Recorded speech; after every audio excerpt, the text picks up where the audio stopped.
What's going on, ladies and gentlemen? This is the Founder Hour podcast. I'm your co-host, Pat, and today's guest on the show is Justina Blakeney.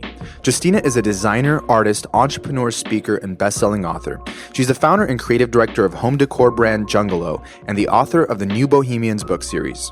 We spoke with Justina about how her childhood experiences growing up in Berkeley, California shaped her unique worldview and purpose in life, her mindset and the principles that have guided her throughout her career, the early days of launching her blog and building an engaged audience online, what inspired her to start Jungalow and her learnings as a leader, what she's working on now and what she hopes to accomplish in the near future, and much more. Here we go.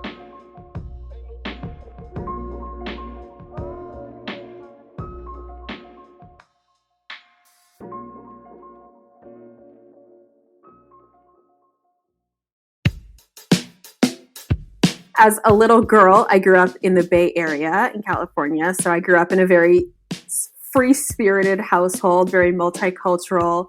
My parents are developmental psychologists, and so I'm extremely well-rounded, and so are my two siblings.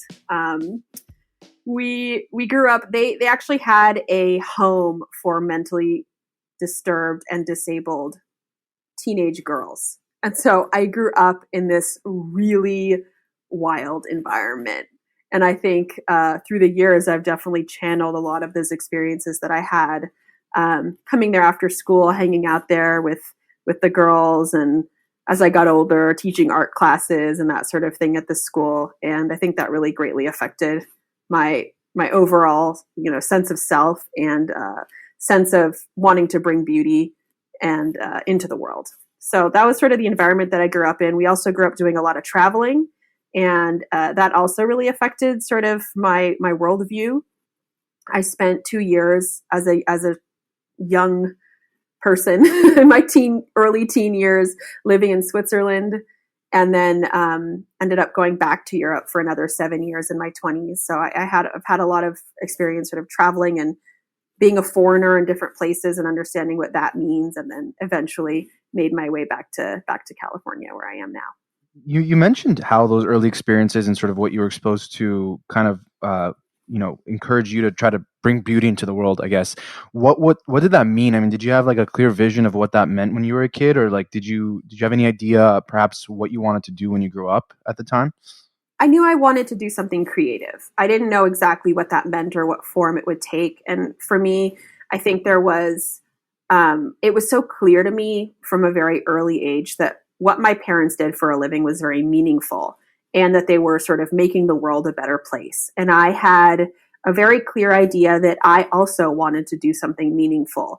And I needed to figure out sort of what that meant for me as an artist and how I could manifest that in the world. So for me, I've always sort of tried to find the balance or toe the line between sort of expressing my own creativity, being my most authentic self as an artist and as a designer, but also figuring out how I can, bring joy and bring beauty into the world in a way that I leave this place better than when I found it. That's always the goal. Justina, what I find most interesting is that your parents gave you this freedom early on, and I in my experience, or at least with my friends, I haven't really seen that much when I was growing up. It was very much so, especially when we come from an immigrant background like Pat and I. It's very much go to school, high school, college, grad school. There's a certain set of professions that one can partake in. And I see why an immigrant parent would think that way. Why do you think your parents were quite the opposite? I think it was a number of things, and of course this is all like conjecture, but I think they grew up in the 60s, 40s, 50s, 60s. It was sort of in the shadow of World War II, and then head first into the civil rights movement and into the women's lib movement. And they were at the epicenter of a lot of that, living in Berkeley. And I think when it came to my parents, and my dad is Black and my mom is Jewish of Eastern European descent. So they both came from a lot of histories of oppression and sort of trying to find a place in this country. And I think what happened was they really were rule breakers, and they sort of found their home in each other and in sort of doing away with convention and doing away with rules that people set forth for them. And they said, you know what? We're going to have an interracial marriage, even though it's illegal to have an interracial marriage. We're going to, raise our children to be free thinkers, to think for themselves, to lean into who they want to be. And I think as developmental psychologists, they were really trained to kind of help us think for ourselves and feel our feelings and all that. And I think I can only imagine that sort of raising, and I have one brother and one sister, so raising the three of us in this, and I was born in the late 70s. So, after all these political movements and social changes happening, and just saying, you know what, I'm going to let my kids break these rules. I don't even want them to sort of know the rules. I want them to be themselves. And aside from that, is there anything, obviously growing up with parents that are psychologists in the house, I'm sure they raised you a lot differently than perhaps, just parents that aren't, psychologists, like that don't really, think that way, or have, studied kind of the way the brain works and the mind works and people's behaviors. And so I guess in your case, is there anything in particular that perhaps in hindsight you noticed that your parents taught you, whether it was directly or indirectly as a kid, that really transformed the way, or I guess shaped your adult life and how you sort of ended up? I think, my mom always had this vibe about her that was like, have faith in your children and they will have faith in themselves. So I think what they provided me, or what they gifted to me, was a strong sense of self and a strong, self-confidence that I think has really served me well over the years as an artist, as an entrepreneur. As an artist, you're really putting yourself out there, and you're, taking what's inside and putting it on the outside and sharing that with the world. And I think in order to do that, you have to have a lot of self-confidence to say, I am somebody. I'm sharing something that's worth it. It's worth the time. It's worth your energy. And so, yeah, I think it's something about that sense of self and that trust.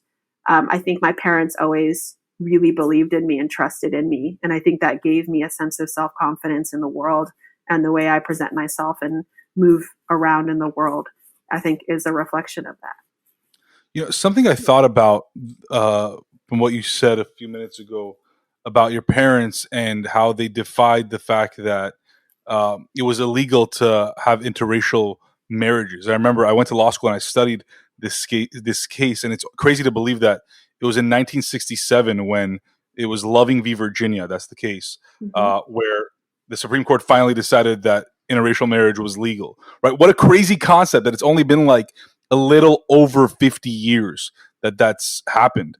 I know it has not much to do perhaps with entrepreneurship or business, but I'm really curious, how was that for them, right? Like being in an interracial marriage, defying these laws that made obviously not much sense. What was their life like? I obviously wasn't around, so I can't speak to it in any kind of first person sense. But yeah, of course. I think that it was probably very challenging in a lot of ways. I know that both sides of the family had issues with their marriage at the time. I also know that over time, both sides of the family learned to love and accept, my dad or my mom into the family. But I think it was, it's like everything. It takes work. And I think, at the time, it was really, there was a big, they had to work for their relationship. They had to work for their love. And I think, they've been married now for over 50 years. And I can only imagine that's the kind of thing that does, bring people closer together when you sort of have to fight for your love. So kind of to fast forward a little bit, when it came time to go to college, I think I saw that you studied world arts and cultures at UCLA. And so I guess kind of hearing about your background, it makes sort of sense as to why you decided to do that. But I guess what was the impetus for like doing that as a major, and what did you think that would sort of parlay into after you graduated? So, like many things I do, I didn't think about what I wanted to do when I finished college. I just thought about, this sounds really fun, this sounds really interesting, and I care about learning about this. And so this is what I'm going to do. And I really didn't think too far beyond that. Again, I knew I wanted to do something creative, but I knew I wanted to travel. You know, there were certain things I definitely knew I wanted, but beyond that, I sort of also had this sense of, I'm probably going to have a lot of careers over my life. Maybe I'm going to go to grad school. Maybe I'm going to teach. Maybe, I didn't have a great sense of exactly what I wanted to do. So I thought that the World Arts and Cultures major at UCLA was a good opportunity to just learn about the world and to learn about art, and dig in a little bit to like sociocultural anthropology, because I'm really interested in learning about different people's cultures and things like that. So I was just like, I'm going to do this because it sounds fun, and then I'm going to see what happens after that.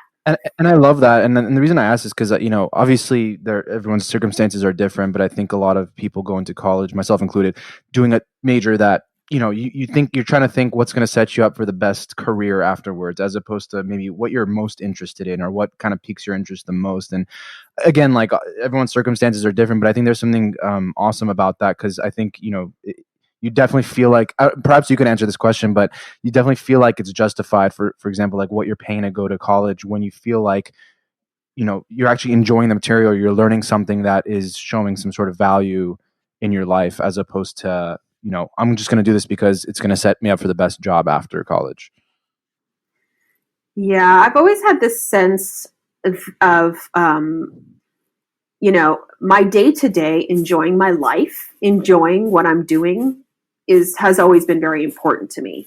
And I'm not sure if I think I gleaned some of that from my years living in Europe, because I think there is so much value in the US put on like work ethic, and so much of the US culture surrounds work. And I definitely have a lot of that in me. Like, I grew up here. I'm really ambitious. I set really astronomical goals for myself that I want to reach. And I love work. So I have that in me. But then I have this other side that I think I got from that time I spent in Europe, that I was like, you know what, but I really also need to enjoy my life. I want to love my days. I want to love what I'm doing. I want to be interested in it. And I want to have fun. And so for me, that has always also been an integral part of my work. If I'm not having fun, if I'm not enjoying myself, then, I pivot. And sure, you have challenges and stuff, and that's part of the grind. And so it's not to say, oh, I'm not having fun, so I quit. But it's like, okay, if I notice a pattern of like, oh, there's this one client I have who makes my life miserable, or there's this one part of my job that I really can't stand. I find that when I can't stand something, I'm not good at it. I don't care about it. So I do try and pivot away from things that just don't feel fun and exciting to me, because I find that my best work is brought out when it's fun and exciting. Justina, as much as I agree with that, just to play devil's advocate, I love that mentality personally, and I think that's something that I strive for every day, is to really enjoy what I'm doing, to not be doing too much where I'm putting so much pressure on myself, and just kind of taking things a little bit slower. And it's very hard. But what are your thoughts about folks that don't perhaps have that luxury of financial security, perhaps, or they are taught and the only thing they know is that we have to spend time working to make money, to eat, to pay our rent, to do our laundry, right? Just the essentials. Sure. And we don't have much time to think about enjoying our life just yet. Right. And I mean, I could speak for myself. There's definitely been days and times and weeks and years where I couldn't enjoy myself. I mean, there was no money to enjoy myself. So for those people that are in that position, how can they perhaps enjoy their time, even if it's a few minutes a day? Yeah. So I just want to clarify a little bit because I think this is important. Whereas, yes, I am in a very sort of privileged position now where I do feel like I can sort of dictate the way my days go and the things that I want to take on and the things that I don't. My life has not always been that way. And I have hustled and I have had lots of different types of jobs, whether it's working at restaurants and cafes, to tons of like tutoring and just lots of these kinds of side hustle jobs. Yeah, like tons of them. I mean, I did graphic design for about 5 years, where I was just mostly churning out like logos and websites and different things for different clients. And there are things in all of those jobs, whether it was waitressing or bartending or all the different things that I've done, that I can find enjoyment in, even if it's not like the passion that totally like lights me up. And so I think that's also an extremely important part of me finding joy in whatever it is that I'm doing. Maybe it's that, when I was hustling and working at restaurants, I tried to find restaurants to work at where the atmosphere was exciting or the people were awesome, or there were just things in those jobs that I could glean enjoyment out of. And I think the people part of it is huge, working with people that you really can learn from and can grow around, and that, you support each other and you have fun together. I think that can be found in any type of job. But in the day to day, I think there are also so many ways to find enjoyment. I mean, again, as an artist now, I sort of marvel at some of the tiniest, silliest little things that are just around me all the time. Even, noticing a little bird flying outside my window and landing on a branch, or taking a walk and finding some dead leaves on the ground and bringing them home and turning them into a portrait. There are so many ways with, not a ton of cash or not a ton of time or not a ton of resources that you can find enjoyment and find beauty. And I think that's one thing I've really practiced. It's an interesting point you bring up because, there are so many people that are kind of in that day-to-day grind right now where they have a bigger vision or dream of what they want to do, and they're just kind of working towards that. But the reality is most people are just not going to end up, reaching that level of success unless they, that's definitely true, but also like the fact that you have to put some sort of like intention behind it and put yourself in these positions. Like you mentioned, the environment that you're in is super important, and the people that you rub shoulders with is so important. Is there anything else when it comes to the mindset or the approach or the day-to-day actions that you would say, no, these are the things that I did or people should do to make the likelihood of them reaching that success or making that dream a reality more high?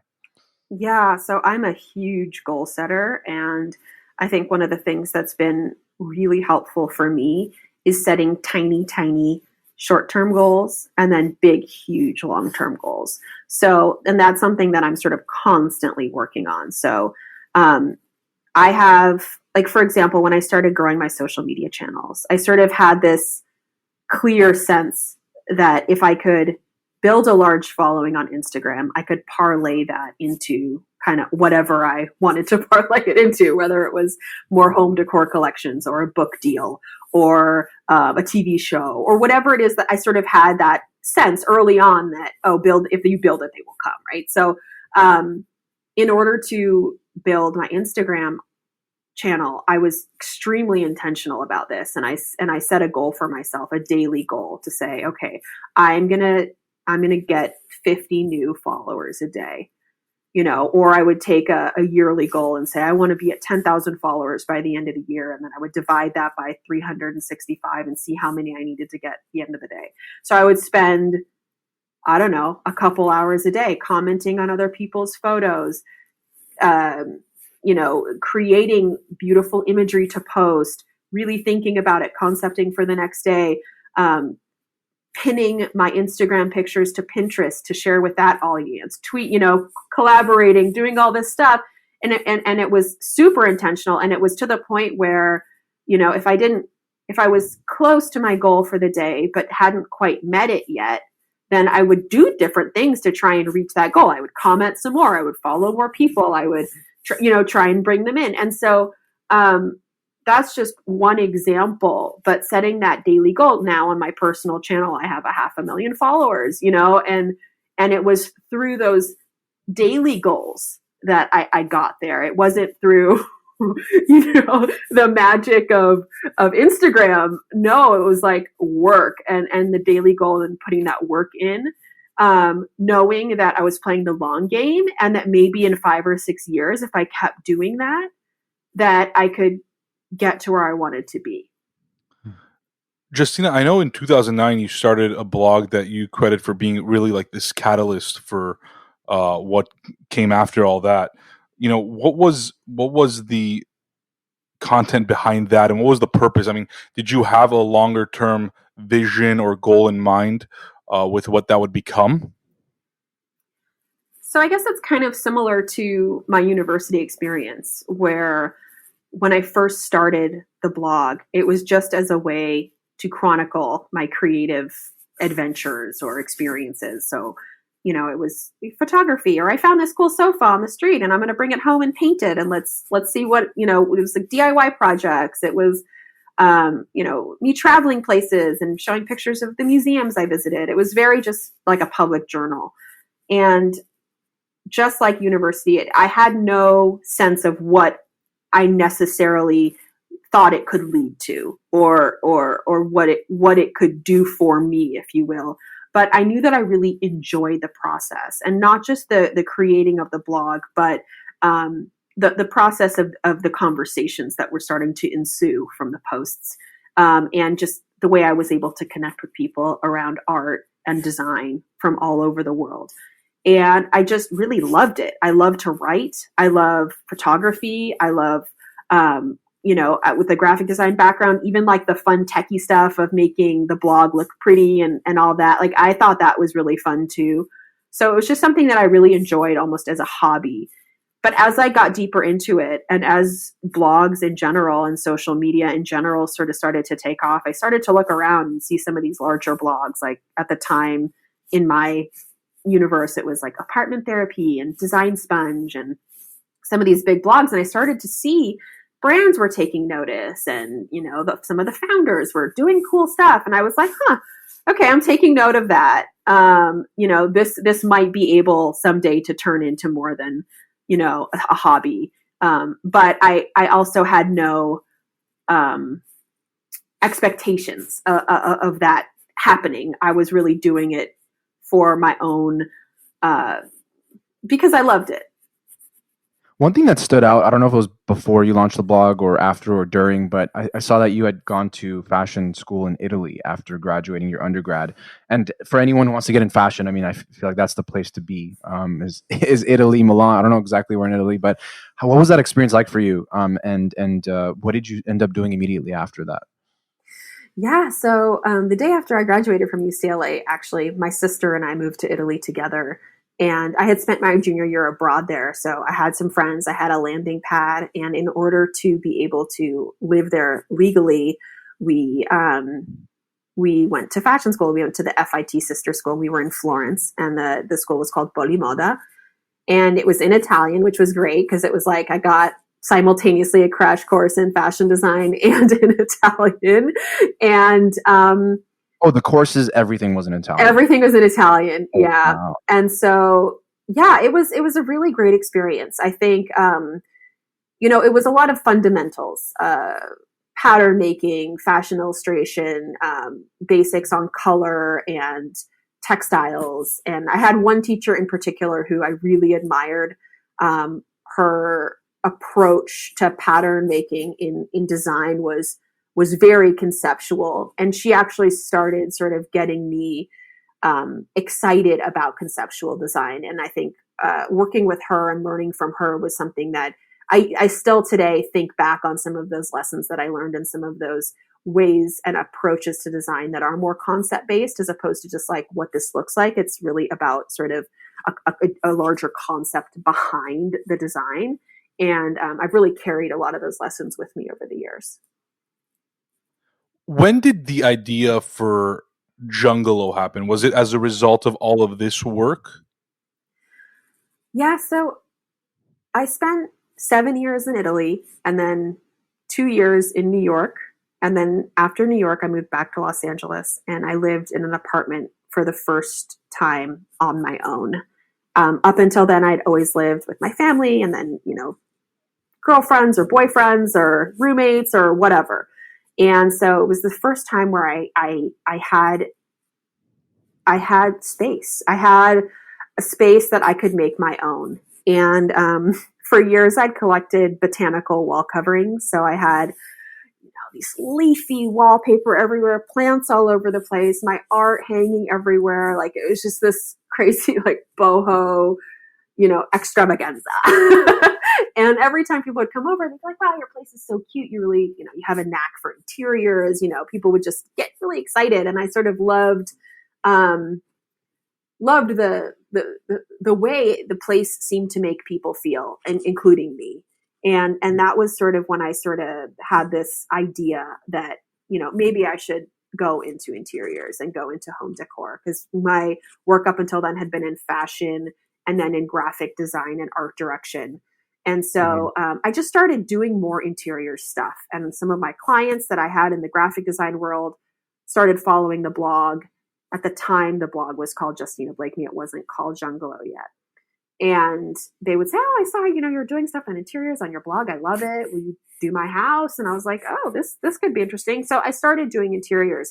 And one day I had some friends over who were actually from New York and Italy from, years past. And they were visiting, and they were like, wow, this bungalow is so cool. I love how in LA there are these little bungalows everywhere.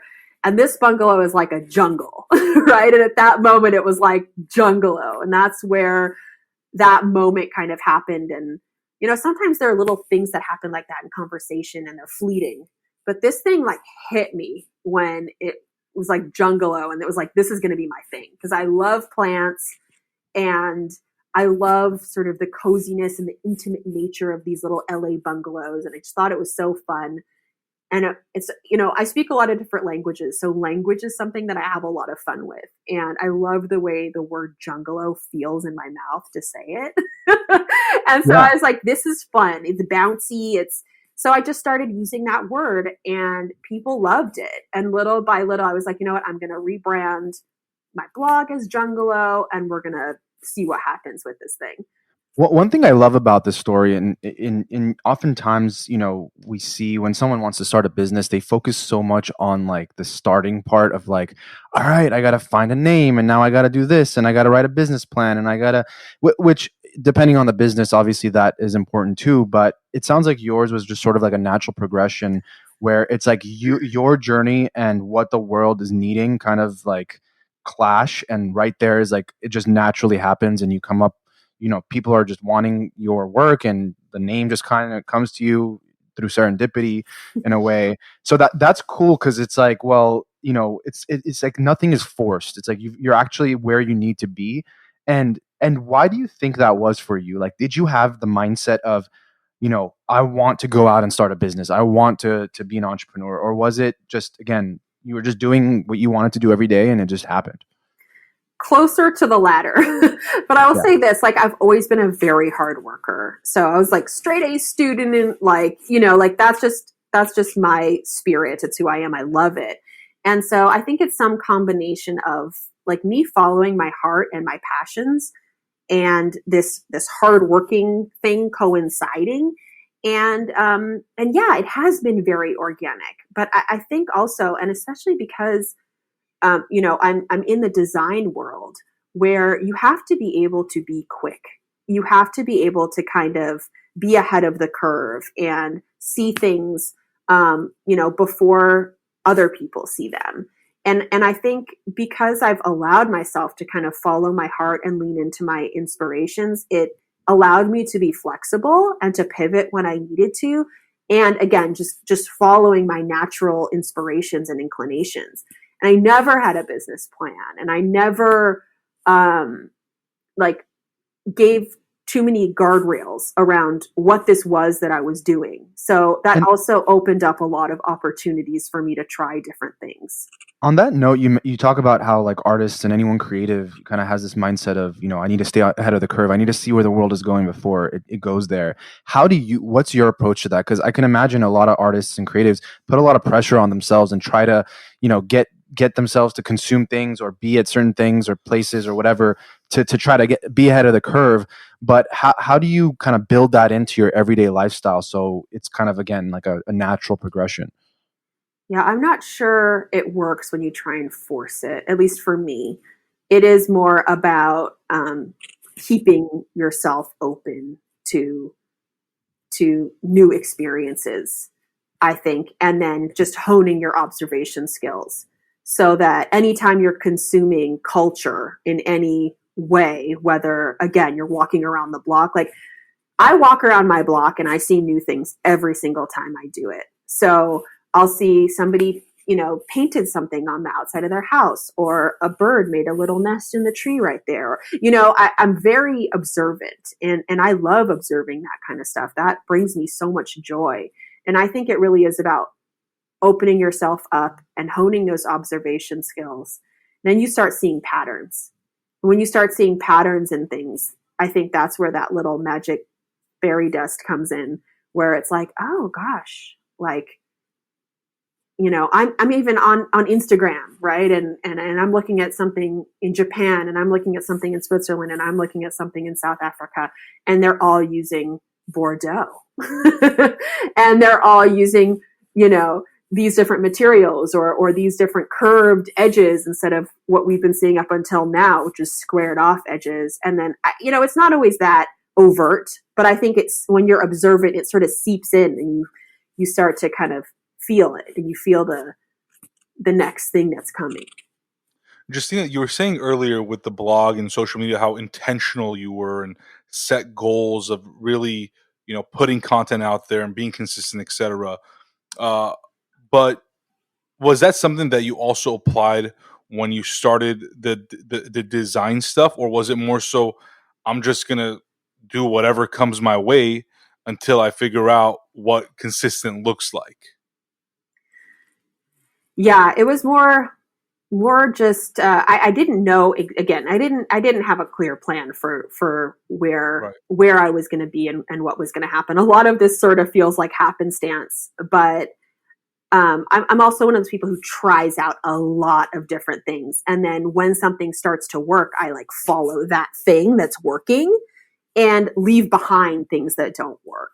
Right. So I think through that process now, for a long time, I was really reluctant to open an online shop. I had all these collections that I started doing through licensing with, incredible manufacturers all over the country. Lloyd Roth started working, did some stuff with Target, did some stuff with Anthropologie, started doing all these different collections. And little by little, people kept asking, oh, well, where can I get this? And where can I get that? And I'm thinking to myself, I'm sending all these people to different retailers when I could be sending them to my own retail shop, right? And so it was just like, it seems so obvious, but I never like set out to have an e-com shop. But it was like, I had all these collections, and so all of a sudden it was like, well, I should probably be getting that retail margin. Right. Let me open up a shop. But you also wouldn't have gotten to that conclusion but for the fact that you had all those collections in different places, you had the presence, people knew who you were. I mean, chances are if you just straight up launched your own e-commerce store, there would be less, I'm not saying you wouldn't be successful, but the chances of that would be a little less successful for a product or the collections that you were launching, just because people relate to Target or Anthropologie in a different way. They think, oh my God, Justina's collection is at those stores. She must be legit. Right? She could be legit on her own too, sure, but she must be legit if she's at these big box stores.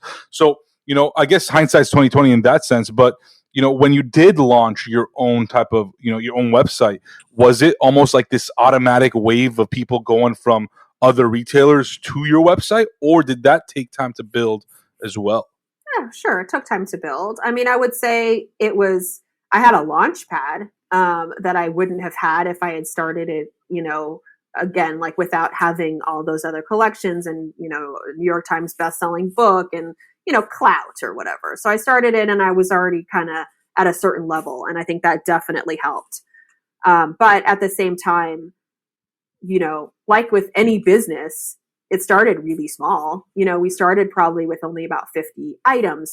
For 2.5 years, had one woman, her name is Christina, she's incredible, help me run the whole thing. So it was just like such a small operation.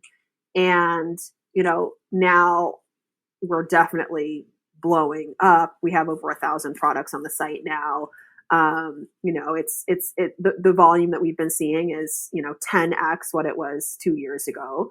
So yeah, you start small and you build just like an Instagram channel, just like the blog, just like the client work, just like the licensing, and you build and you learn and you trim the fat, you take off the stuff you don't need, you build more muscle, you add it, and you learn and you add smart people to the team who know how to do things that you don't know how to do, and turn the dials, try different things out and see what works, and grow it little by little, like a little seedling. Yeah. Your work has been sort of described as having a boho aesthetic, right? And for those who don't know, bohemianism or what that kind of is, what does it mean to you and what is it? And how did you end up sort of settling on, or did you even end up settling on this is my aesthetic, or has it just been, again, like one of those natural things that was part of your life and you just sort of incorporated into your work?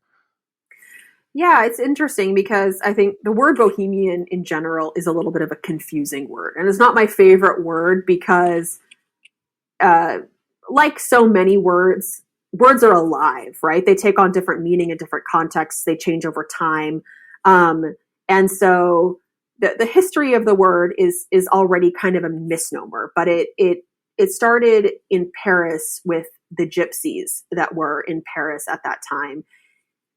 Anyway, my point is that the style itself it's layered, it's maximal, it's artful, it's free spirited, right? So it's not matchy, it's not clean lines and super modern. It's really more about leaning into your creativity. At least that's how I see it.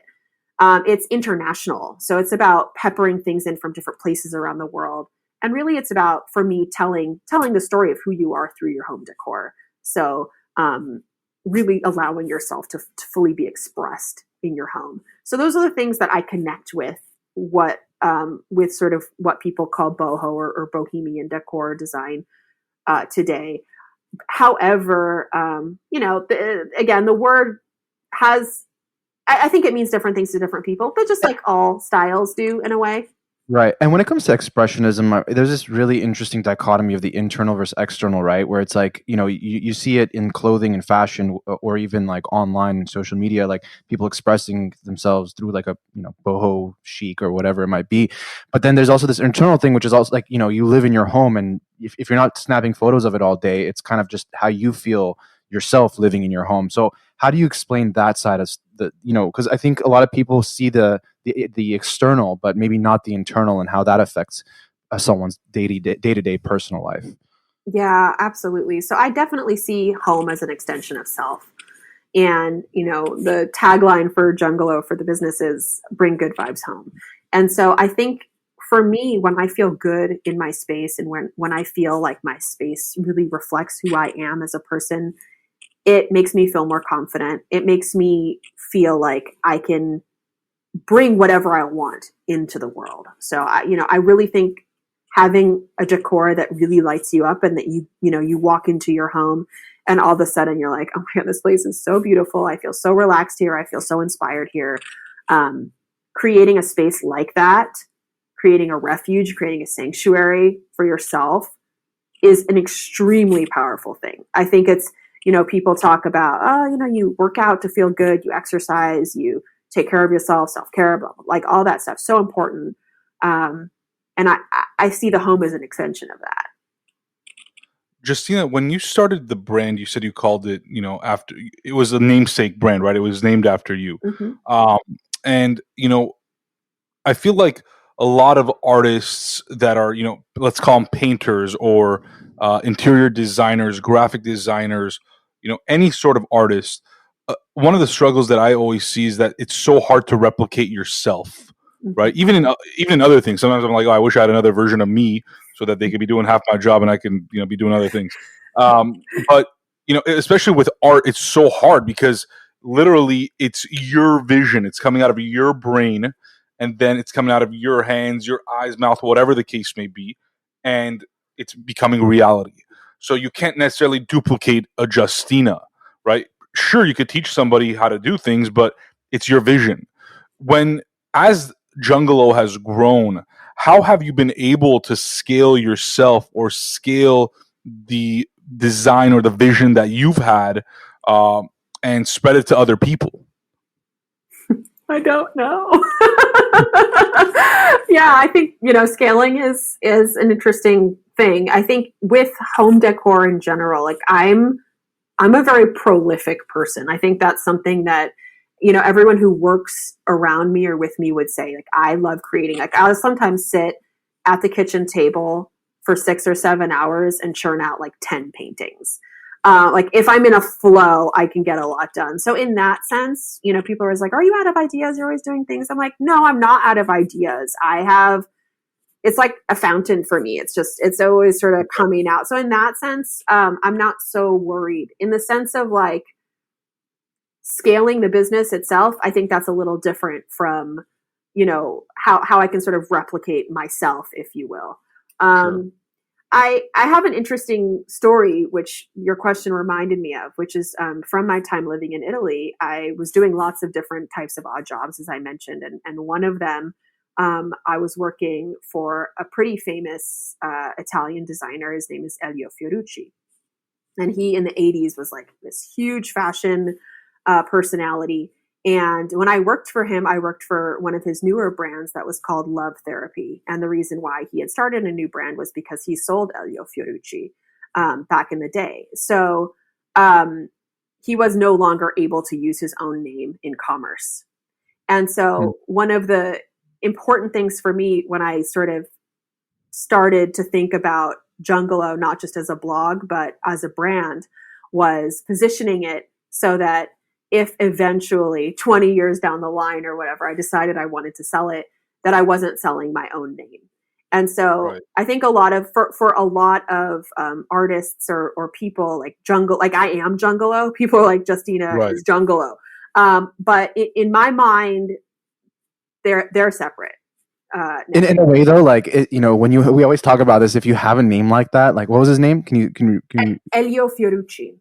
Like when you have a name like that, it's like it's gonna sell itself in a way. It's like such a it's like you can tell it's a fashion brand, like Gucci or Gucci or Salvatore Ferragamo. There we go.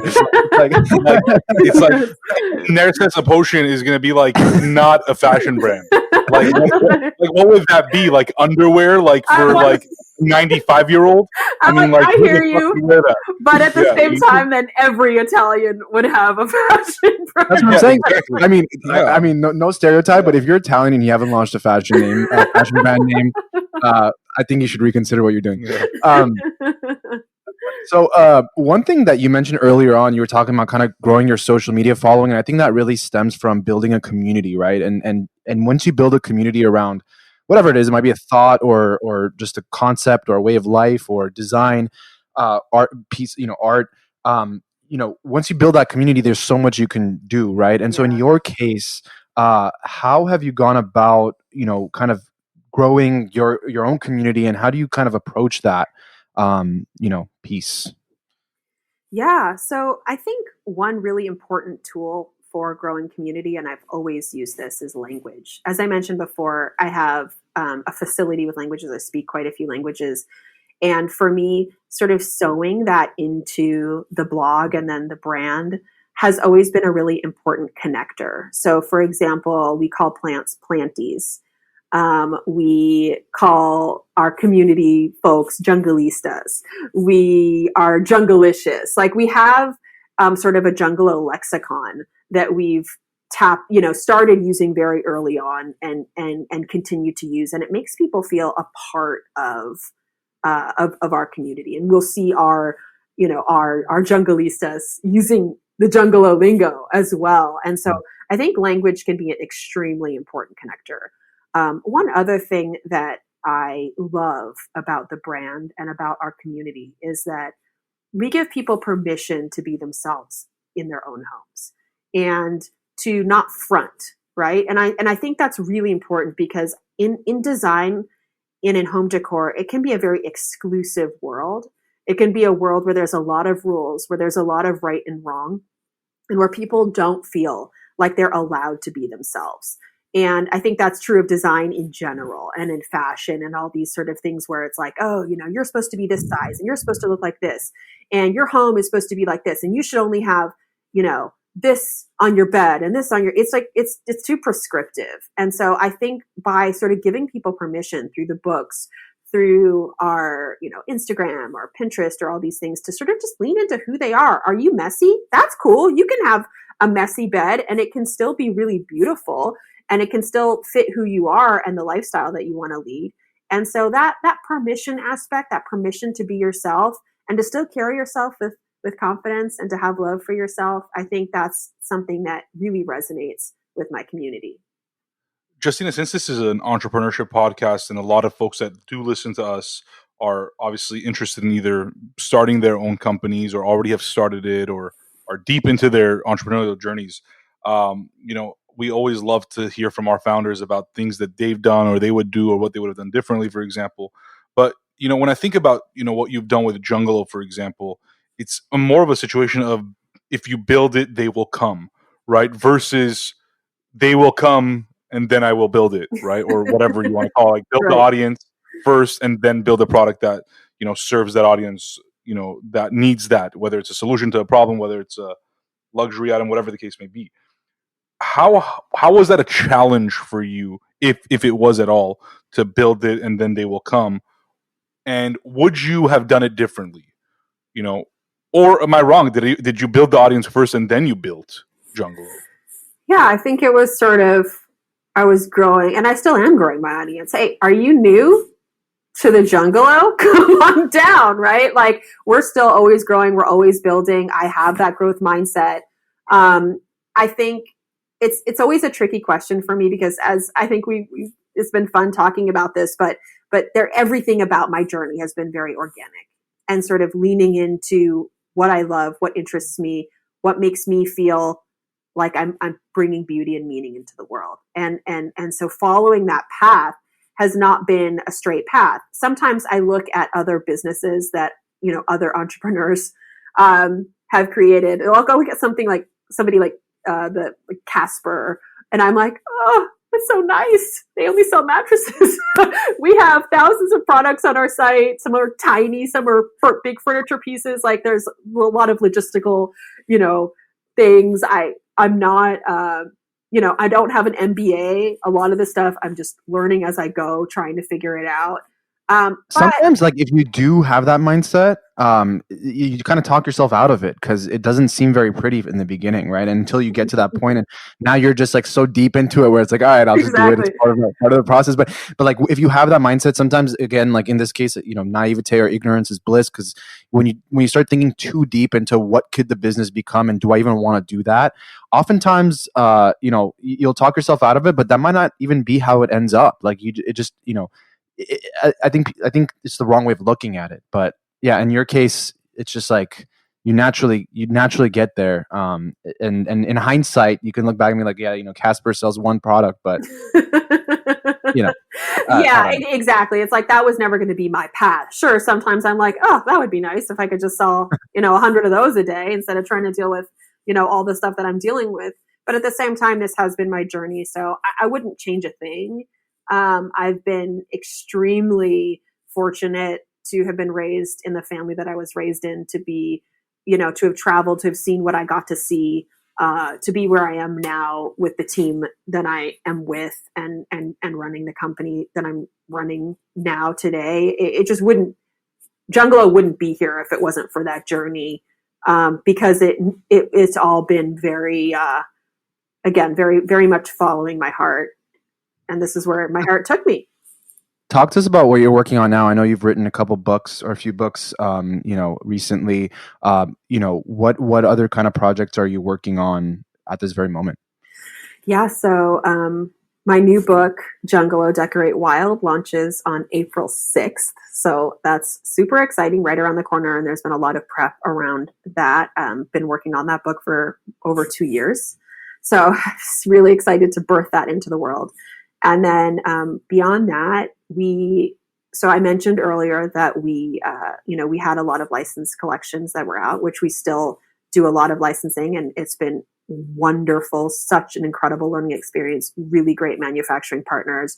But now that the shop has legs, we are starting to work on our own exclusive collections that are available at jungalow.com and nowhere else. So that's where a huge part of my time and energy is going right now, where we're working directly with manufacturers, not through licensing, but through our own brands and creating products on our dime, which is scary and exciting. And, during COVID has been very interesting, but definitely learning and just excited to see where this new journey takes us. So, I'm curious about that point. I think a lot of businesses are going to start shifting to that where, for example, like Italic is a big company that's really been making some moves in terms of like, working directly with the manufacturers, more for like brandless stuff, not necessarily what Jungalow is doing. How is it a benefit to both the business, so like you in this case, Jungalow, and to the customer when you work directly with the manufacturer and you say, you know what, I already am working with these, retailers, whatever, I'm doing licensing deals, but I want to focus on just my own stuff and legitimately take it direct to consumer, because that's what direct to consumer really is, right? It's like working with the manufacturer, doing your own stuff, selling it direct to the consumer. What are the advantages of that for the business and also for the consumer? So I think there's a lot of advantages. I will say that I really believe in this hybrid model of having both, because both licensing and then direct to consumer, they have different benefits and different challenges. And so one of the things I love about doing our own manufacturing is that I'm closer to the process. I have visited the factories in India where a lot of the textiles that we sell are being made. I talk directly to the artisans. I'm there sharing designs with them, working together closely with them to create what we want to create in a way that I feel great about. And there's just not that much transparency when it's through licensing. I don't go to the factories. I don't meet the artisans. I trust my partners, and I know we're bringing things into the world in a way that I feel good about because we do a lot of vetting. However, I'm just so much closer to the process when we're making our own stuff. So that's a big plus. Obviously, from a business standpoint, our margins are way higher, and the items that we sell that are our own in our own shop that are exclusive are just that. They're exclusive. So they can't get those items in any other retailers, whereas our licensed stuff is available all over the world at, so many different incredible retailers. And so that's amazing for brand visibility and brand growth. People saying, oh, I saw you at Target. I saw you at Anthro. I saw you at Home Goods or wherever they're interacting with our product. Most of that's all licensed product. And that's just been incredible for our brand growth. But making our own stuff, we get better margins. We're close to the production. And sometimes the vision is translated a little bit more directly as far as how I want the products to come into the world. When I think about this pandemic that we lived through and are still living through, a lot of people, most people were at home most of the time, right? They were working from home, eating from home, sleeping from home. Everything was surrounded around the home. Did that have a positive impact on Jungalow? Were people more focused now on having a better workplace, a prettier living area, prettier dining area, whatever the case may be? Were they? What were, I guess, some of the more anecdotal stories that you've heard through this last year plus of people focusing more on elevating their home's design and look? Yeah, I think across the board, the home decor world and and businesses that touch home decor have seen a huge increase in everything this past year. My sister is an interior designer. Her business is booming. I have, even if you look at the stocks, I think I just read Williams Sonoma is up, 30%. Which is crazy since they're closing like their retail stores. Right. And so, and even places like Home Depot, and these Right. all anything that touches home decor Right. is doing really, really well. So yes, and it feels weird to benefit from a pandemic. So, there's that aspect of it as well, but absolutely. I mean, people are shopping for their homes right now like never before. And we're definitely feeling and seeing that.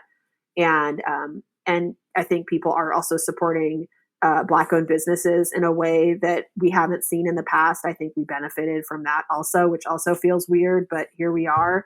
And so yeah, this last year has been wild. My team went from 5 full-time employees last March to 11 full-time employees today. And that I think has just everything to do with, And on that note, kind of to sort of wrap things up, I know we kind of talked about how you scale yourself and kind of like from like a business perspective, growing from being the person that does everything, the creative, the hands-on person, to eventually managing people and growing a team, because you can't do it all, right? Right. And so for you, how has that transition been from, I mean, I'm sure you still do a lot of the work, but it's like, at some point you have to kind of let go of certain things and, kind of delegate and hire people and make sure that they're doing a great job and the vision's aligned and all that stuff that comes with running a business, right? So how has it been for you? It's really hard. It's really, really hard. And I'm learning so much. One thing that I've learned about myself is that I don't like managing people. It sounds obvious, but it's funny because I consider myself to be a good leader. I think I'm a good leader. I think I'm a good visionary. I care about people. I care about my employees. I want them to love their lives like I love my life. So I think in that sense, I'm great at leading the business, but on the day-to-day management stuff is really hard for me. I avoid conflict. So if someone's not doing something properly, I have a hard time sort of telling them right then and there, like, you did this wrong, or, it's hard for me. Something I'm working on, but it is hard. And I think society sort of almost like fetishizes like having a big company with a lot of people, where that's not always a good thing either. Like, it's not easy to manage a lot of people, but on the flip side, having a lot of people, kind of depending on if, there's just so many companies that have too many people, in my opinion. And like, it's better to We've always been very scrappy. I think scrappiness is one of my strengths. I think I've always managed to do a lot with a little, both in design and then also in business. And so I believe in sort of waiting until the very last minute that you feel like you need a larger space or you need another person. I sort of wait until I just can't do it anymore with the team that I have or the space that I have. To take that next step towards growth. I have been asking me a lot in the last year, how big do you want Jungalow to be? We're getting people who are reaching out. I own the whole company. So people have started, seeing us all over the place. We've been getting a lot of press and stuff, and people are like, interested in talking to us. Do you want venture capital? Do you want this? Do you want that? And I'm like, I actually am not that interested in that, at least right now. Right now, I'm interested in creating a really strong infrastructure and foundation for the business. And then once I've done that, then I can say, now I'm going to see where my heart is taking me next. But right now, I'm kind of interested in keeping it sort of tight. Right. And that's that question, like, how big do you want to be? I think the word big means something else to a lot of different people, right? Mm-hmm. Like, is it number of people? Is it how much revenue we're doing? Right. Is it how much I enjoy my job and, I'm able to pay my bills? And, it's like, there's so many things that go into that. So it's really like how you define it. Right. And as long as you're making sure that you're being mindful of obviously your margins and like you're not overspending and you're making enough money to cover all that and all that good stuff, then I don't think it really matters. Right. But anyways, this has been fun. I mean, one more question. Yeah. Just one more question here. Kind of moving away from the business and professional stuff, what's a personal goal of yours that, you feel like you've yet to accomplish? I want to have a gallery show with my art. So it's really only been in the last maybe 3 or 4 years that I've really leaned into painting and owning that side of myself as sort of a fine artist. And so people always ask if I will sell my original paintings, and I won't because I'm waiting to do a big show at some point. That's a big goal of mine. Love it. Amazing. Well, we hopefully will be invited to that so that we can Yes. check out That would be awesome. Looking forward to it. Well, this has been awesome, Justina. Thank you so much, for hanging out with us and sharing your story with us. And we can't wait to see all the awesome things you do next. And hopefully, we'll see the gallery soon and all that good stuff. But yeah, thank you so much. This was so much fun. Thank you both so much for having me.